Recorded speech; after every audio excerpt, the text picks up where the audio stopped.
कासमी साहब ने हड़ताल वर्किया बताई है। ये हड़ताल वर्किया बड़ी कायमुन्नार है जी। ये ऐसी कायमुन्नार हड़ताल वर्किया बताई है जिसका आप लोग अंदाजा नहीं कर सकते।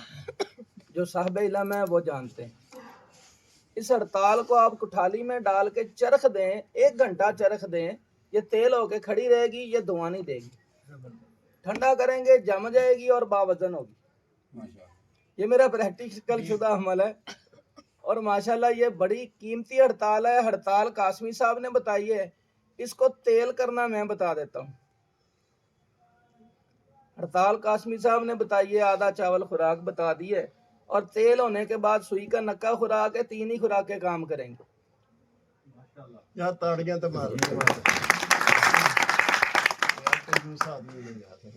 1 पाव कलमी शोरा जमीनी अच्छा हो और आधा किलो देसी नींबू का पानी, दोनों को मिक्स करके रेत जंतर बीकर में डाल लें और ये बनी हुई यकूती हड़ताल पीसनी नहीं है, डलियां ही उसके अंदर डाल दो।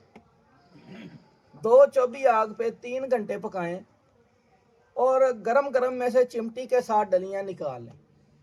उसको कपड़े से साफ करके यहाँ से 10 ग्राम हड़ताल लेके पीस लें। 4 ग्राम जौ खार खरल कर दें। 3 घंटे खरलाई करनी है जौ खार की। उसके बाद इस सारे मवाद को, हड़ताल और जौ खार को देसी अंडे के खोल में बंद कर दें।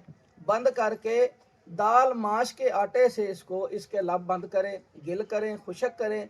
खुशक करके इसको 2.5 किलो गुड़ वाले चावल पका लें और उसके अंदर दम पुख्त कर दें। जब चावलों को दम देते हैं ना, तो इस अंडे को दरमियान में रख के दम पुख्त कर दें। ठंडा करें। ठंडा करके जब अंडा निकालेंगे तो चावल दोबारा गर्म कर लें, फिर दम पुख्त कर दें। वही चावल बार बार गर्म करके 4 बार दम पुख्त करने के बाद जब अंडा खोलेंगे तो यही हड़ताल वर्किया कलेजी रंग का तेल निकलेगा। क्या बात। सुई का नक्का खुराक है। 15-15 दिन के वक्फे से दें, 3 खुराकें काया पलट देगी। क्या बात।